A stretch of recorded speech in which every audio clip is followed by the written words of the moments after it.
acontecer, né? 6:09 em São Paulo, Neudo Neres. E com a gente aqui também o Luiz Henrique dizendo, vai Corinthians! Forte abraço. Aí, abração pro Luiz Henrique. É negócio de vai Corinthians. Vai Corinthians também, ninguém merece, hein? Plena segunda-feira. Ele tem que aguentar cada coisa aqui também que eu vou te dizer. Bom, olha só aí a Sandra, grande abraço aí, viu, Luiz Henrique? A Sandra mandando aqui, boa noite, Renato! Aí, um beijaço aqui pra Sandra Zélia também, que nos acompanha sempre aqui, firme e forte, né, Sandra? Faça chuva, faça sol, tá aqui a Sandra Zélia conosco, 6:10 em São Paulo.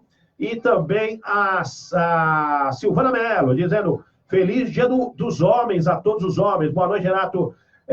Bom trabalho. Obrigado, Silvana. Obrigado aí pelo feliz dia do homem aqui, que nós estamos aqui com a bancada repleta de homens, ali também homens trabalhando, né? Pelo menos tem uma plaquinha ali, homens trabalhando. Não sei se eles estão mesmo trabalhando, mas tem uma plaquinha ali, homens trabalhando, né? Então, feliz dia do homem aí pra galera e para todos os homens do Brasil também, dedicados, honestos, responsáveis, que batalham aí para manter aí os seus negócios, suas famílias de forma honesta e correta. Feliz dia do homem a todos. Porque tem homem, mas também tem aquele que não é nem questão da masculinidade, estou falando, é questão homem que não honra com o seu compromisso. Eu lembro na época, meu pai era o negócio do bigode, né, doutor Clóvis? Antigamente era o negócio da palavra, né? Tinha o bigode e tal. Hoje em dia não tem mais isso, né?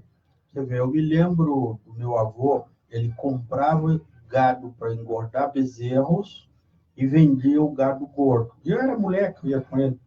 Ele ia comprar 600 bezerros na fazenda do Renato. Uhum. Renato, daqui 6 meses eu venho te pagar. Pegava os bezerros e ia embora, não tinha papel. E pagava. Da mesma forma, o pessoal que ia comprar para o abate, falava, senhor José, daqui 60 dias eu vou te pagar. E pagava. Uhum. Hoje, por exemplo, eu sou sócio fundador do escritório Alves de Souza, Advogados Associados, e temos lá milhares de questões. Um contrato e tudo, ninguém paga nada.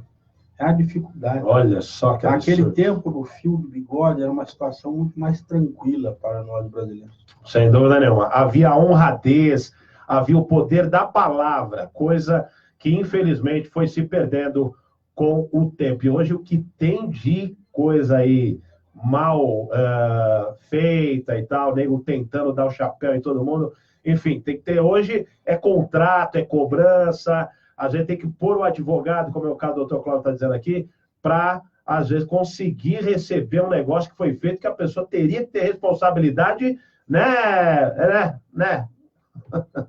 Brincadeira aqui com o pessoal aqui da Rádio Trianon.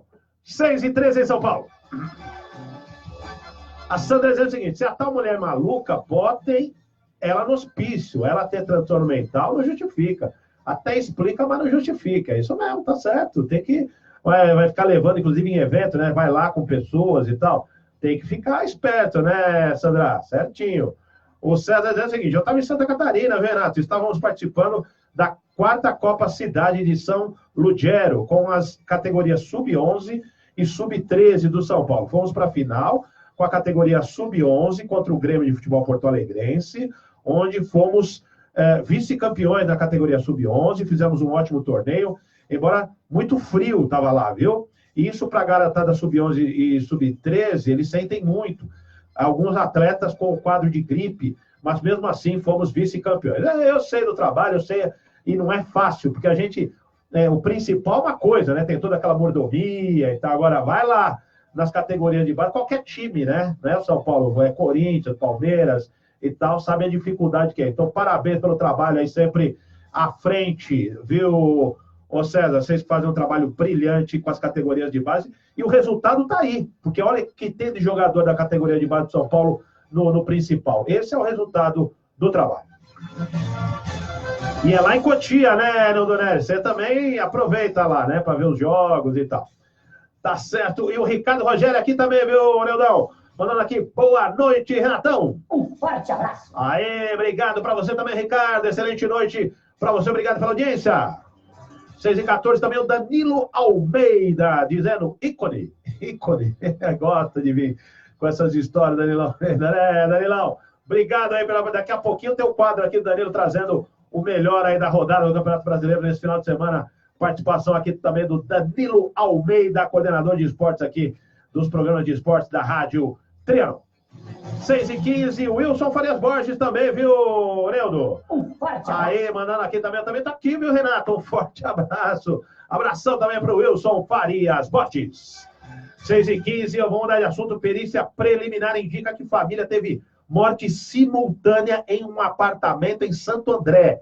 As pessoas que acompanharam aí o caso da família que morreu dentro do apartamento por causa de um vazamento de gás, né? A perícia preliminar realizada no apartamento onde a família foi encontrada morta, na cidade lá do ABC Paulista, indica que o casal e os dois filhos, um de 3 anos e outro adolescente, tiveram mortes simultâneas. A polícia suspeita que eles morreram após asfixia por monóxido de carbono, que afeta o corpo em poucos minutos. O aquecedor de gás do apartamento, que fica no 12º andar, estava sem chaminés. Uma medição feita pela perícia indicou que havia mais monóxido de carbono do que o tolerável no apartamento.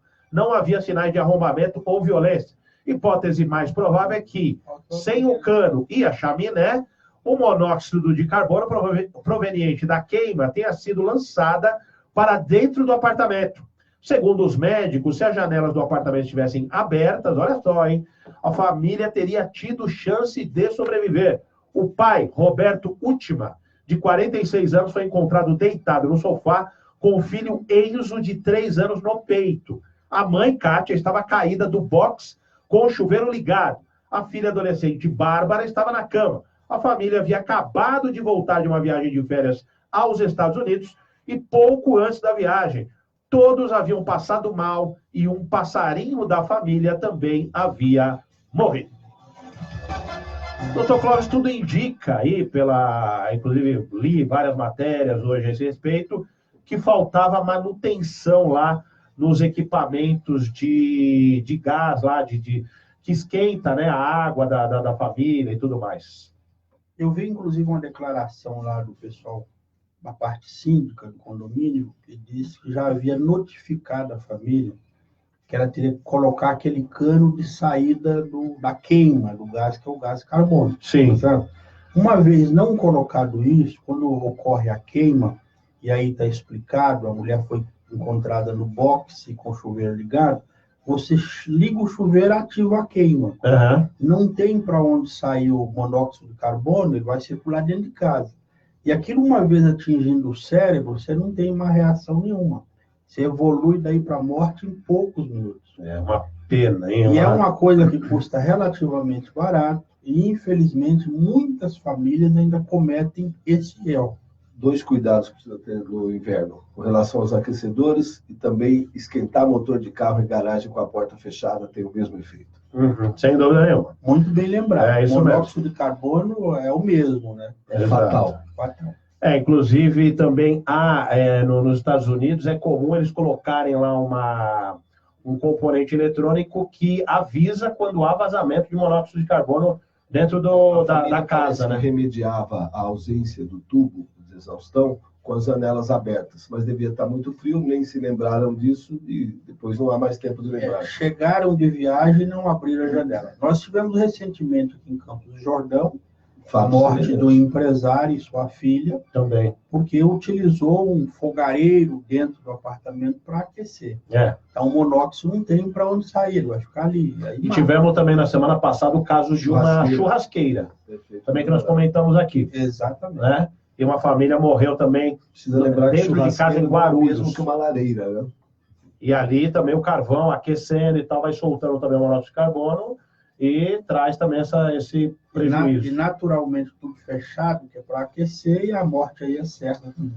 Olha, vamos tomar cuidado, gente, tirar informações, verificar instalações também, todas ligadas a gás, porque o gás, como comentou o Dr. Clóvis, vai tomando conta e a gente não percebe. E quando percebe, talvez até quando percebe já não tem mais reação, porque tomou conta do cérebro. Tomou conta do cérebro, a pessoa fica ali, já está ali estática, né, doutor? Já não tem mais reação. O seu corpo não responde mais, né? Então, o cérebro precisa receber oxigênio, recebe monóxido de carbono. Acabou. Seu pensamento, bagunça tudo. Acaba ali. Acabou. 6h19 em São Paulo. E também com a gente, viu, Leandro Neres, o Aguinaldo Bento, mandando aqui grande abraço, dizendo Ricardo Rogério, esse eu conheço. Um forte abraço. Conheço também, Ricardo, trabalhando juntos aí, né, Aguinaldo? Grande abraço para vocês aí na ABB, né, na Associação Atlética Banco do Brasil, que fica na Zona Sul de São Paulo. 6h20. Não é da ABB de Campo Limpo. É a mesma. É a mesma. Quando nós fizemos o metrô de Campo Limpo, que foi uma proposta minha, nós fizemos todas as apresentações das obras da ABB, lá na ABB de Campo Limpo. Olha que bacana. Todas as audiências públicas foram feitas. Tem uma história gigante. Bacana. Também estive no lançamento da pedra fundamental do Hospital de Campo Limpo em 1983, com o prefeito Mário Covas, avô do atual prefeito, que é ao lado da ABB, a 500 metros da ABB. E hoje está lá funcionando já há alguns anos aquele lindo hospital. A ABB acaba concentrando ali uma série de ações, atividades, inclusive da comunidade, justamente pela estrutura que ela tem lá, realmente uma estrutura muito importante, né? E outra coisa, eu vejo hoje muita gente pregar o voto impresso, o voto em cédula. Naquela época eu era presidente de um partido político, e passei ali, por vezes, 8 dias e noites fazendo apuração de voto. Coisa de novo, né? É coisa de você sair dali doente para fazer aquilo. E ainda tinha um outro problema, né? Naquela fórmula de apuração, você tinha que ter um fiscal por cada urna. Porque publicou o mapa, ou seja, fixou na parede, e você não impugnou, não haverá mais oportunidade de fazê-lo. Então, eu vejo pessoas hoje criticando a urna eletrônica. A urna foi o maior avanço que nós tivemos no Brasil. Não, mas a questão, né, doutor? Na apuração manual, a fraude era certa. Eu mesmo já critiquei aqui, o próprio presidente Jair Bolsonaro já criticou, porque, na verdade, não é a tecnologia, realmente, ela veio para ajudar. A questão é que a gente, muitas vezes, não sabe o que está lá dentro, né?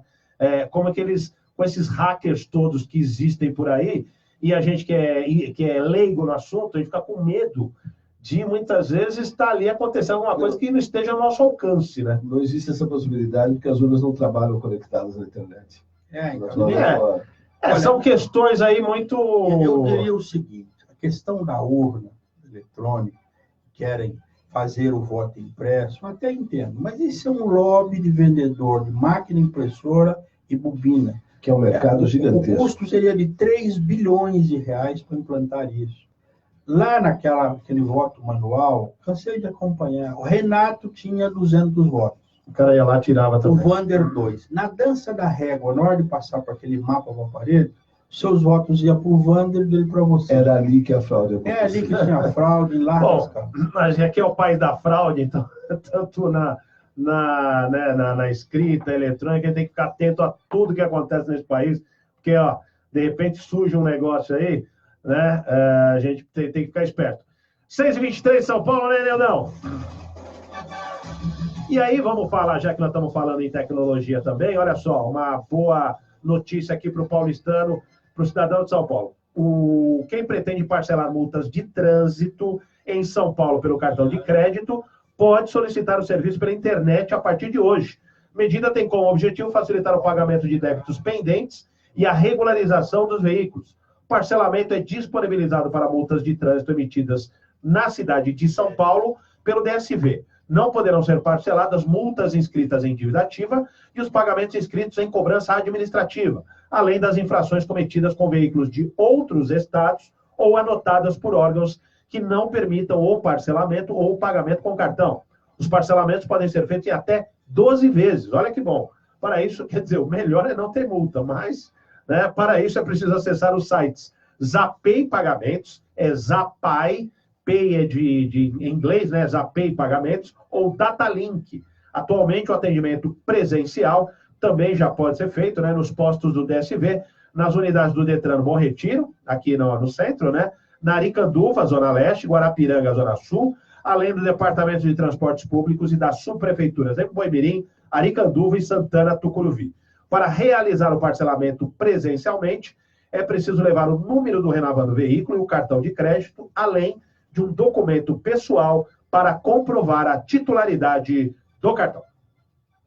Então, uma boa medida, né, doutor Cláudio, já que nós estamos falando em questões aí tecnológicas, facilita a vida do cidadão quando ele vai pagar a multa, porque também o que tem de radar por aí hoje não é fácil não, hein? Na verdade, a multa aqui em São Paulo e até no Brasil, ela deixou de ser um fator educativo para ser uma indústria arrecadatória.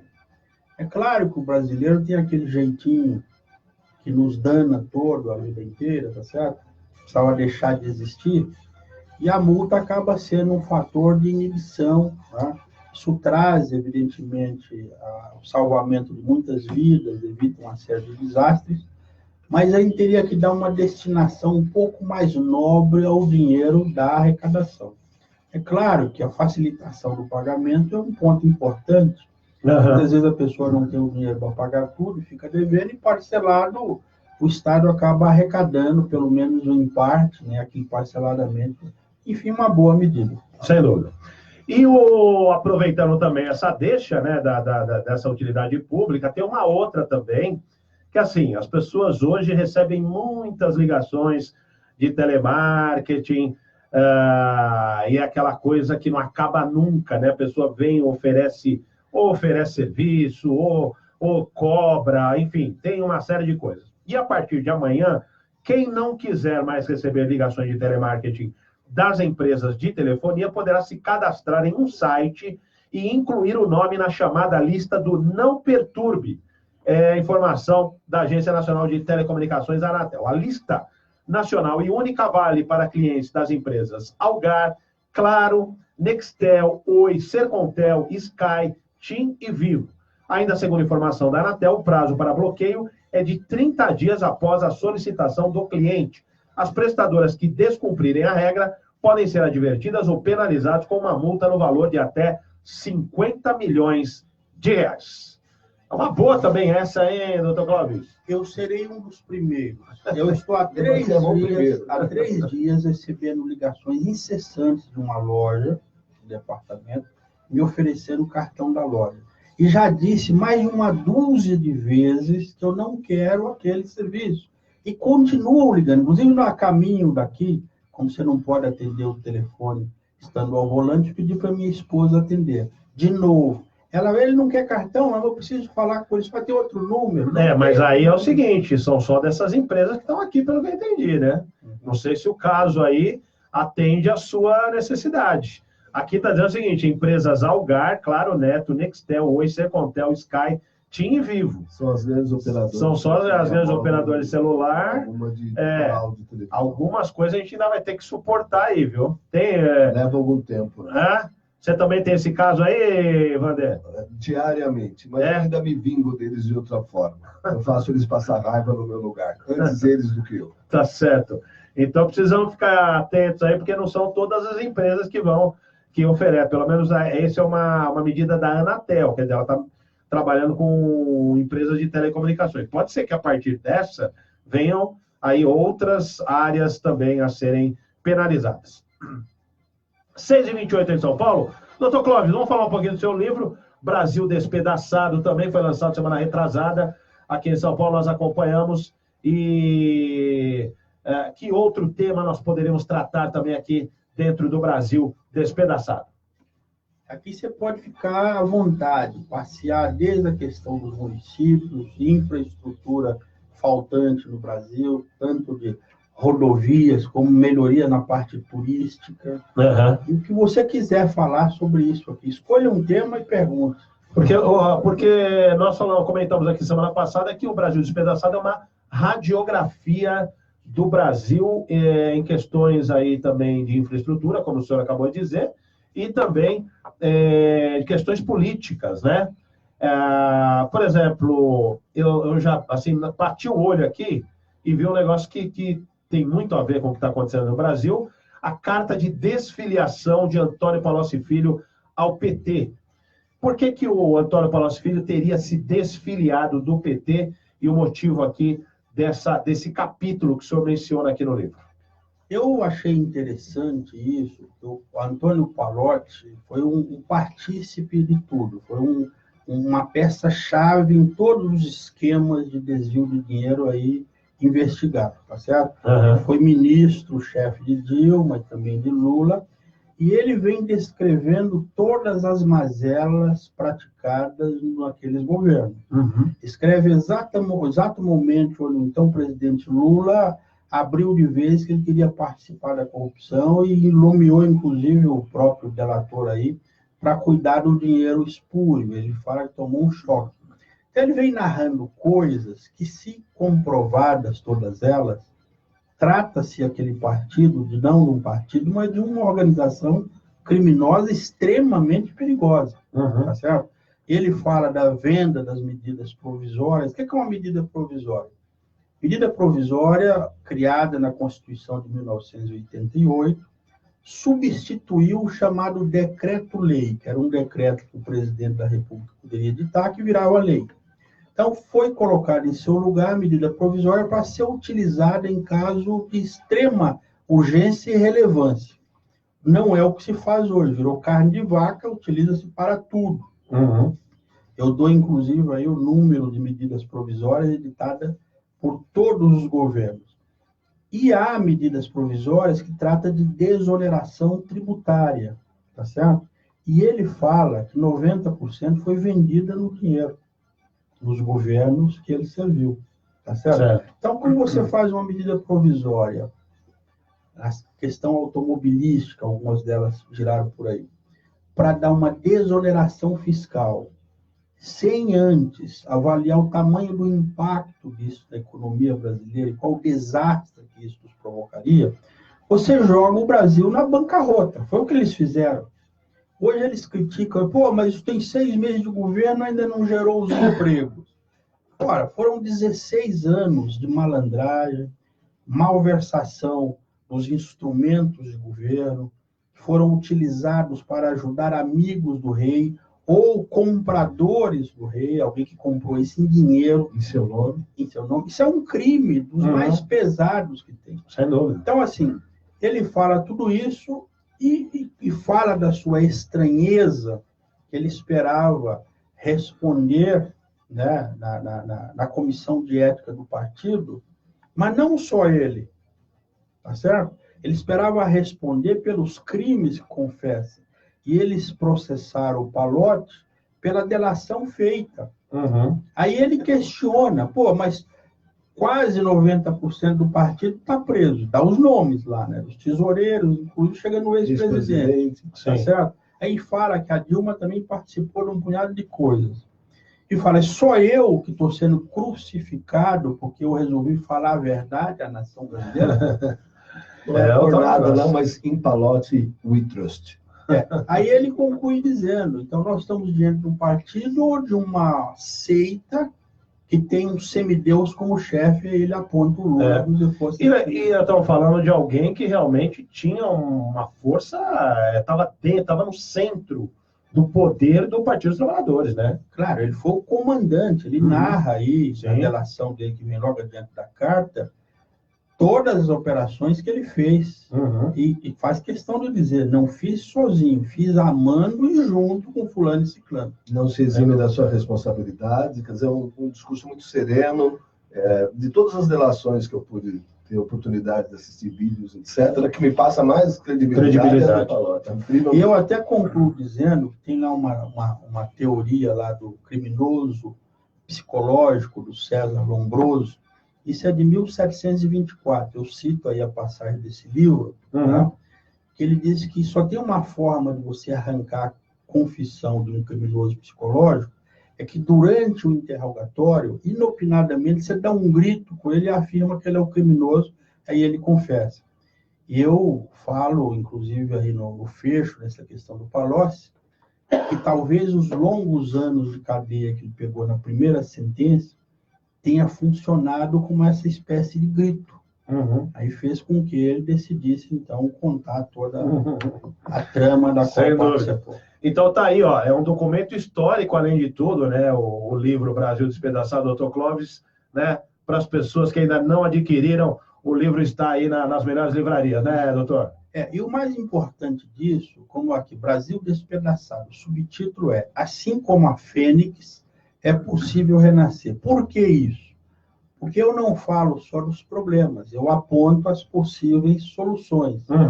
desde a navegação de cabotagem, que é aquela navegação feita na costa brasileira. O Brasil é quase todo banhado pelo mar, nós não aproveitamos isso. Dos rios que são navegáveis, eu chego até a citar a questão lá do major Policarpo Quaresma, que foi o major da Marinha, que defendeu isso. Depois teve um livro de 94 que eu li, né, do Lima Barreto, e depois virou um filme recentemente. O Policarpo Quaresma, ele defendia a navegabilidade no Brasil. Ele catalogou todos os rios e falava também dessa questão de cabotagem. Ele cometeu alguns exageros, foi, por exemplo, defender no Congresso Nacional, ainda no Rio de Janeiro, a adoção da língua tupi-guarani como a língua pátria. Isso fez com que a Marinha o encarcerasse de alguma forma numa ilha e depois, fazendo uns testes, por engano balístico, o matou preso. Foi o triste fim. O livro é O Triste Fim de Policarpo Quaresma. Então, assim, com exceção da adoção da língua tupi-guarani, eu defendo todas as posições quanto à navegabilidade que defendia o major Policarpo Quaresma, que é um clássico aí, inclusive, O Triste Fim de Policarpo Quaresma, né, da literatura. 6h36 em São Paulo. Vamos mudar de assunto aqui, falar de saúde. Casos de sarampo sobem de 206 para 384 no estado de São Paulo. A capital concentra mais de 70% dos casos. Então é importante, fundamental, principalmente os jovens aí, há postos de vacinação espalhados nesta semana, eles estão na CPTM. Portanto, os jovens aí precisam tomar vacina contra o sarampo, que está se tornando um problema de saúde pública na capital paulista. 6h36, Neudo. A Sandra Svez diz o seguinte: eu não aguento mais essas ligações, são de vários bancos, e se você cair na besteira de contribuir para alguma instituição, aí você está perdido. É direto as ligações dessas instituições. É como eu falei, né? Isso você não está livre dessas ligações, viu, Sandra? É só a questão das telecomunicações, né? Que aí você tem que ir lá, se cadastrar e falar, não quero mais. As outras continuam, as ligações vão continuar aparecendo aí. 6h37, e em sessão extraordinária, a Câmara Municipal de Uruburetama, a cidade do interior, acredito, do Ceará, né? Está avaliando nesta segunda-feira a abertura de um processo de afastamento contra o prefeito e médico do município, José Ilson de Paia, do PCdoB, denunciado por abusar sexualmente de pacientes e filmar os crimes. Os 11 vereadores da casa, que estão em período de recesso, foram convocados extraordinariamente para a reunião após a repercussão de uma matéria que foi exibida neste domingo no programa Fantástico. Foram 63 vídeos filmados pelo próprio médico mostrando pacientes vítimas dos abusos. O prefeito lá, o Wilson, de 70 anos, olha só, 70 anos de idade, atendia em clínica particular e hospitais públicos.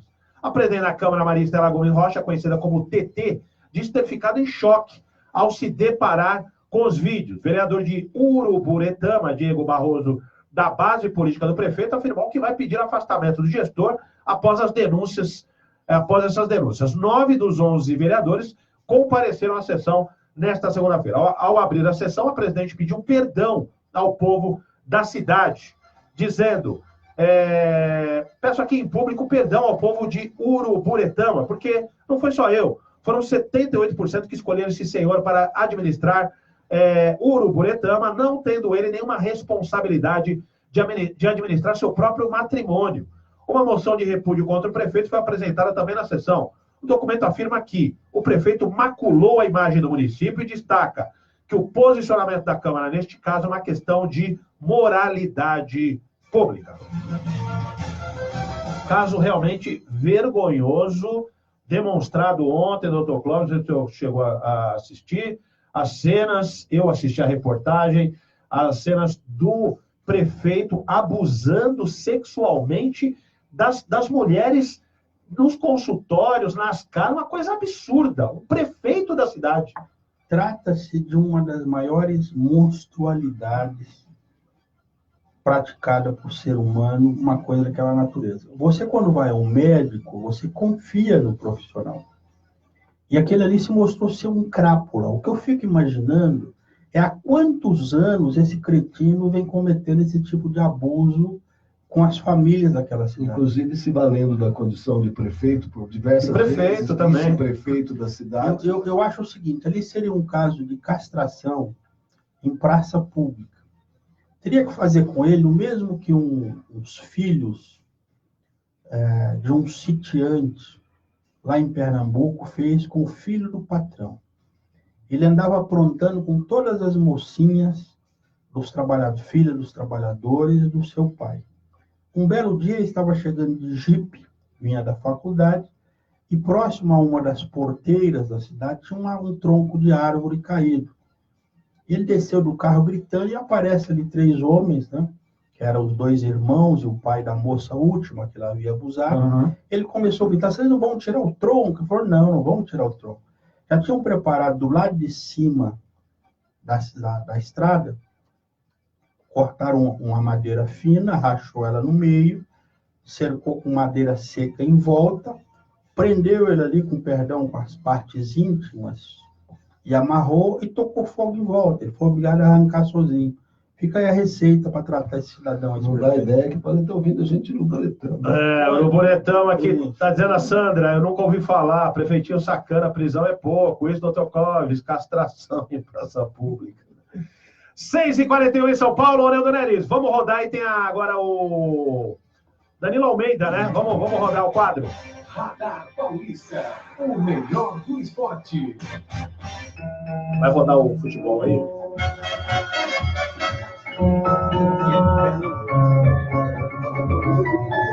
Vamos trazer então o Danilo Almeida aí, Leandro Nery, vamos trazer o quadro aí e o Danilo falando sobre a rodada desse final de semana do Campeonato Brasileiro de Futebol. Olá, Renato Albuquerque, um abraço para você, um abraço todo especial para o ouvinte da Rádio Trianon e voltamos para o Campeonato Brasileiro, né, Renato? A 10ª rodada foi realizada nesse final de semana, que teve o clássico Choque Rei no Morumbi, no sábado, onde o São Paulo saiu na frente da equipe da Sociedade Esportiva Palmeiras, jogou até bem aqui em São Paulo, surpreendeu muito a equipe do São Paulo, mas um gol, vamos colocar espírita, do Dudu, e alguns vão falar que foi falha do Volpi, mau posicionamento, não prestou atenção, pode até, o Cuca alegou que foi a iluminação que atrapalhou o goleiro da equipe do São Paulo, mas na verdade que aquele gol do Dudu bateu, resvalou e enganou o goleiro da equipe do São Paulo Futebol Clube, e um empate que ficou para o Palmeiras até que bom, soube administrar e manteve a liderança do campeonato, mas para o São Paulo, se você for olhar o resultado em si, alguns vão criticar, mas já dá para ver uma evolução na equipe do São Paulo Futebol Clube. No jogo da Trianon, no mesmo sábado, às 7 da noite, nós estivemos de olho no vice-líder do Campeonato Brasileiro, o Santos Futebol Clube, foi jogar lá em Salvador, no estádio Pituaçu, contra a equipe do Bahia. O primeiro tempo, nota 4, viu, Renato? Mas na reta final do jogo, as duas equipes se empenharam a atacar, a equipe do Santos com estreias, né, do Evandro no banco de reservas, a equipe do Bahia com bastantes reforços também, mas o lado negativo para a equipe baiana foi Alejandro Guerra, aquele mesmo jogador da Sociedade Esportiva Palmeiras, que ficou em campo apenas 7 minutos, sentiu uma contusão, ele cometeu o pênalti em cima do jogador do Santos, o Sacha, e foi convertido pelo uruguaio Carlos Sanches. A equipe do Santos bateu a equipe do Bahia por 1-0, e vamos ouvir então aí o gol da equipe do Santos. Na minha voz vai transmitir esse jogo aqui na Trianon. Atenção, Brasil! Atenção, ouvintes da Trianon! Vai, Sanches, bateu, pegou, voltou e gol! Gol! Aqui eu peguei aqui.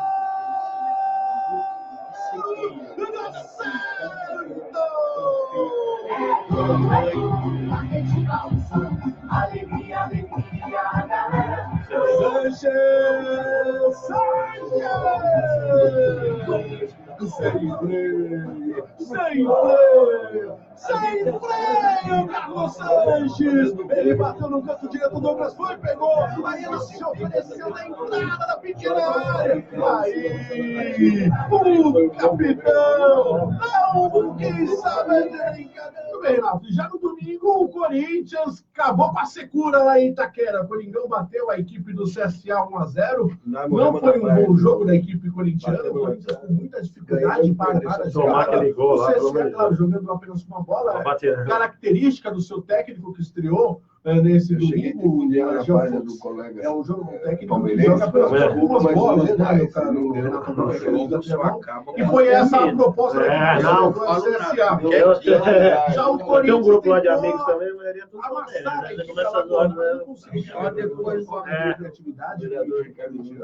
o Wagner Love até fez um bom jogo, mas não conseguia finalizar. E a oportunidade que ele teve para finalizar no segundo tempo, ele foi para a rede. O Corinthians bateu a equipe do CSA por 1-0, gol de Wagner Love. Vamos ouvir o gol aí, Renato? Manda pro alto, joga para ataque. Tenta puxar o contra-ataque, o CSA, mas não dá para nada. Fica de faixa ali pro Gil. Gil vem pro domínio.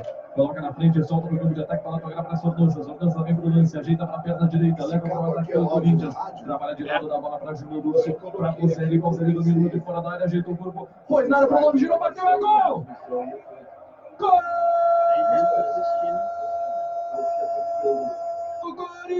Mas pega também a nossa.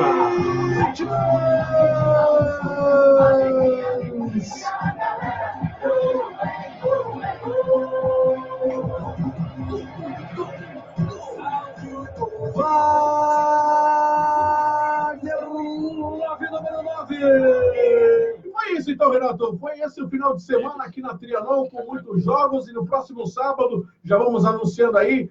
No sábado vamos ter o líder do campeonato, Ceará e Palmeiras, a partir das 6 da tarde. E depois, no domingo, confronto entre Corinthians e Flamengo. Tudo aqui no AM 740 da Trianon e também no 810 da nossa Rádio Universal. Tá certo, Renato? Grande abraço para você, um abraço para o ouvinte do Radar Paulista, da Trianon, sempre com o oferecimento de Sacada Pizzaria, o melhor rodízio de São Paulo. E além do rodízio, também tem o delivery, o à la carte e no balcão, Rua Coronel Jovelino Brandão, número 59, na Moca. Valeu, Renato, um abraço e uma boa semana. Tá aí a participação da Daniel Almeida, trazendo aí a rodada do final de semana do Campeonato Brasileiro. São 6h47, São Paulo. Vamos mudar de assunto aqui, falar daquele sargento preso também com cocaína lá na Espanha, doutor Cláudio. O seguinte, olha só. A defesa do sargento da Aeronáutica Manuel Silva Rodrigues, preso no aeroporto da Espanha por transportar 39 quilos de cocaína na bagagem, apresentou um novo recurso à Justiça, desta vez ao Supremo Tribunal Federal, para pedir acesso ao processo que investiga o militar. O habeas corpus foi protocolado nesta segunda, após o Superior Tribunal Militar negar o pedido anterior. O advogado Carlos Alexandre Clonfas alega que não teve acesso às investigações conduzidas pela Força Aérea Brasileira sobre o caso e que estaria dificultando o trabalho da defesa. O advogado diz: solicitei o acesso ao processo em segredo de justiça com a prerrogativa de que meu cliente tem direito à defesa. Segundo o advogado do sargento, o pedido ao Supremo tem o objetivo de agilizar a análise do caso. Ele disse: poderia aguardar uma decisão colegiada no STM, que é o Tribunal Militar, mas os ministros estão de folga e não daria para esperar tanto tempo. É isso mesmo, doutor Cláudio, que acontece? Dá para ir direto para o Supremo Tribunal Federal neste caso? Dá, porque aí há uma violação do direito, não só do preso. Vamos deixar a parte de lado que ele tenha envergonhado o Brasil, a sua própria instituição militar. Mas ele tem direito à defesa, tá certo? Todo acusado tem direito à defesa. Uhum. E também viola a prerrogativa do advogado. Nós, advogados, temos, por lei, a condição e a liberdade de adentrar a qualquer órgão público e ver qualquer documento público, tá certo? Ter acesso a qualquer processo.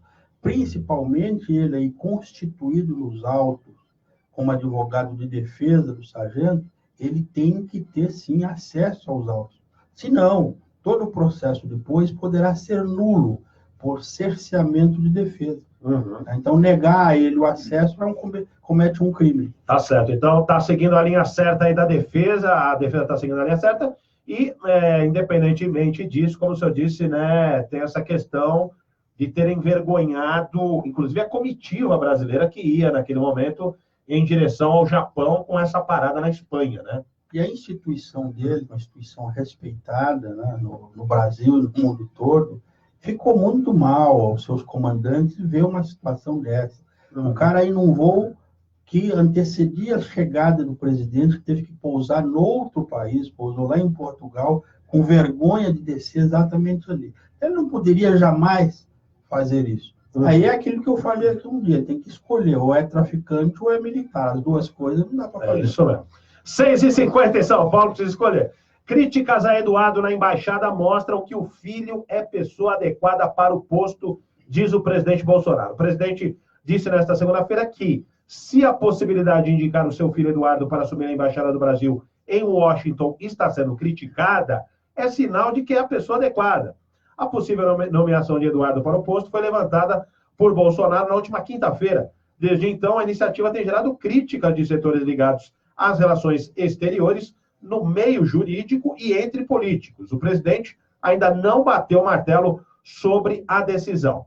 O Bolsonaro disse o seguinte na tribuna da Câmara: por vezes, temos que tomar decisões que não agradam a todos, como a possibilidade de indicar para a embaixada americana um filho meu, tão criticado pela mídia. Se está sendo criticado, é sinal de que é a pessoa adequada, né? Afirmou o presidente em uma comemoração de aniversário do Comando de Operações Especiais do Exército. Eduardo assistiu ao discurso da segunda fileira de poltronas. Em seguida, Eduardo Bolsonaro também subiu à tribuna para discursar, mas não fez qualquer menção à sua eventual indicação como embaixador. Dirigindo-se ao pai, lembrou da trajetória política dele e afirmou: não é mais uma voz sozinha aqui, estamos ao seu lado, disse Eduardo Bolsonaro. Para assumir a embaixada, considerada um dos pontos de maior prestígio na diplomacia brasileira, Eduardo terá de ser sabatinado pelo Senado. A indicação feita pelo pai precisará ser aprovada pela Casa. O parlamentar também terá de renunciar ao mandato de deputado federal. Está dizendo aqui que, inclusive, está sendo criticado pela mídia e pelas, vamos dizer, autoridades jurídicas e tal. Doutor Clóvis, o senhor como autoridade jurídica, qual que é a sua avaliação sobre essa indicação? Eu vejo assim, acho que o Brasil poderia ficar sem esta polêmica, tá certo? Eu não vejo, data máxima vênia, nenhum proveito para o Brasil esta nomeação. E não vou discutir aqui as qualidades do Eduardo, talvez ele pudesse ser um bom embaixador, mas ele é filho do presidente, isto quebra uma tradição. E depois tem a súmula vinculante do Supremo Tribunal Federal que diz que nomear parentes até o 3º grau em linha reta é nepotismo. Isso não é o povo, não é a esquerda que está gritando, isso está lá, tá certo? Para todos ver. E o filho é parente em 1º grau, tá certo? Então não dá para fazer. Se fosse um primo, porque primo não é parente, embora muita gente diga primo de 1º grau, não existe. O primo mais próximo que nós temos é um parente em 4º grau, tá certo? Então não existe primeiro. Primeiro é filho e pai e mãe. Uhum. Então, assim, e o Eduardo foi o deputado mais votado da história do Brasil de todos os tempos. Eu acho que ele deveria, minha modesta opinião, mostrar na Câmara Federal a que veio, realizar ali um grande trabalho que possa engrandecer não só o Estado de São Paulo, mas o Brasil, e ajudar o pai a comandar o país.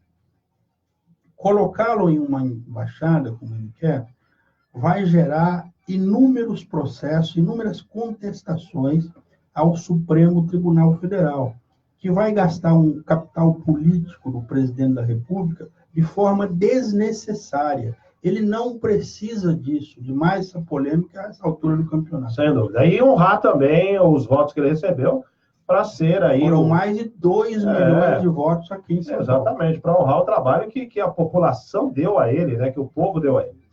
6h54 em São Paulo, e falando ainda no presidente, Bolsonaro disse que quer acabar com a taxa de visitação de praias na ilha de Fernando de Noronha, em Pernambuco. Ele classificou a taxa como um roubo praticado pelo governo federal. Nesta segunda-feira, Bolsonaro saiu do Palácio do Planalto e foi a pé ao Congresso para participar de uma cerimônia no plenário da Câmara. No final de semana, em uma rede social, ele criticou a taxa cobrada para visitar as praias em Fernando de Noronha, em Pernambuco.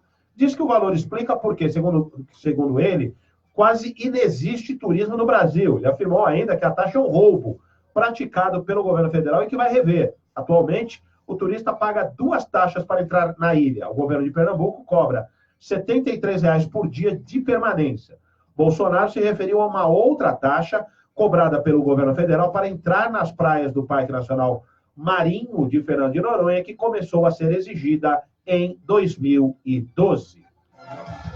Também, a gente sabe que lá o dinheiro, segundo vamos dizer, o protocolo, é para ser encaminhado para ações ambientais, para que se preserve lá a natureza, né, doutor Cláudio? Mas, segundo o Bolsonaro, é um dinheiro aí muito alto.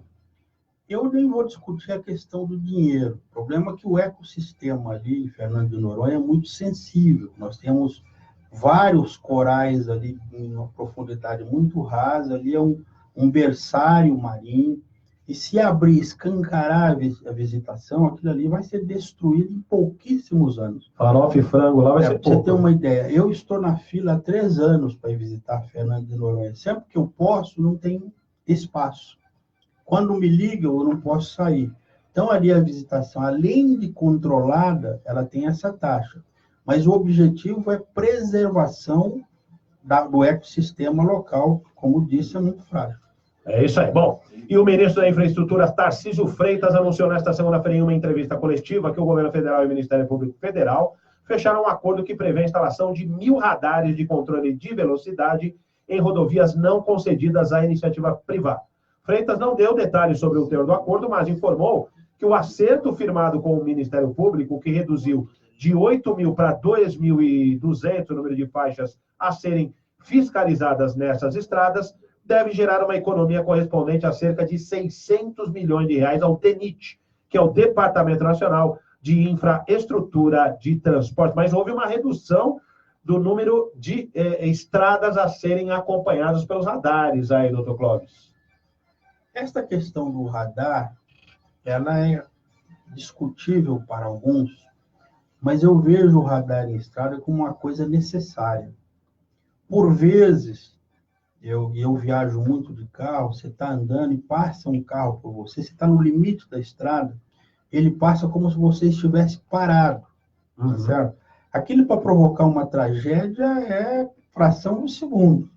Então, em um veículo, né, um veículo mecânico, ele pode sofrer alguma falha mecânica ou elétrica imprevisível e causar uma tragédia. Então, assim, como o brasileiro não tem muito, assim, aquela prática, digamos, de respeitar as normas, nós ainda vamos precisar de radar e punição por um bom período. E aí é importante o governo investir mais também nessa área. Bom, eu tenho as 2 últimas notícias aqui do dia para a gente encerrar. São 2 notícias de utilidade pública. A Receita Federal faz nesta segunda-feira os depósitos do segundo lote de restituição do Imposto de Renda à Pessoa Física 2019. De acordo com o Fisco, serão pagos neste lote mais de 5 bilhões de reais a mais de 3.160.000 contribuintes. As consultas foram abertas na última segunda-feira pelo site da Receita na internet. Também é possível usar o aplicativo para tablets e smartphones, que facilita a consulta das declarações do IRPF e a situação cadastral do CPF diretamente nas bases de dados da Receita Federal. Então é só consultar lá no www.receita.fazenda.gov.br. E uma última dica, para a garotada, é o programa Recreio nas Férias, que começou nesta segunda-feira em São Paulo. É realizado pela Secretaria Municipal de Educação. A programação tem apresentações teatrais, jogos, brincadeiras, passeios por centros culturais e pontos turísticos de São Paulo. É bem bacana, é tudo gratuito, é só se inscrever. O aluno não precisa estar na rede municipal, se inscrever em um dos polos e levar uma autorização assinada pelos pais, tá certo? Dá uma gugada lá, verifica os endereços e tal, os locais, e participe, que é uma oportunidade bem bacana que a Prefeitura de São Paulo está oferecendo aí para a população aqui da cidade. Tá certo? Bom, e a gente vai embora aqui, doutor Cláudio, muito obrigado pela sua participação, seus comentários sempre muito elucidativos, como sempre. Parabéns a todos que têm a receber da Receita. Eu, infelizmente, só recebo o DAF para pagar. Forte abraço a todos. Wander, você também está nessa situação ou não? Tamo junto.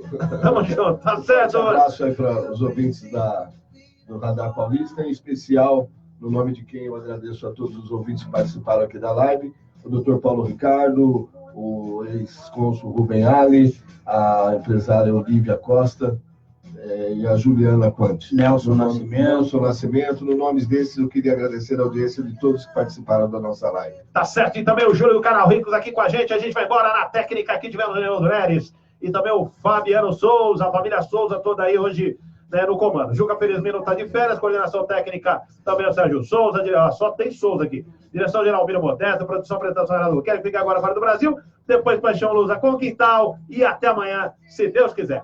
Valeu, pessoal, grande abraço! O Congresso vai trazer avanços ao país. Deputados e senadores. Muito bom, foi bem... Nós juntos poderemos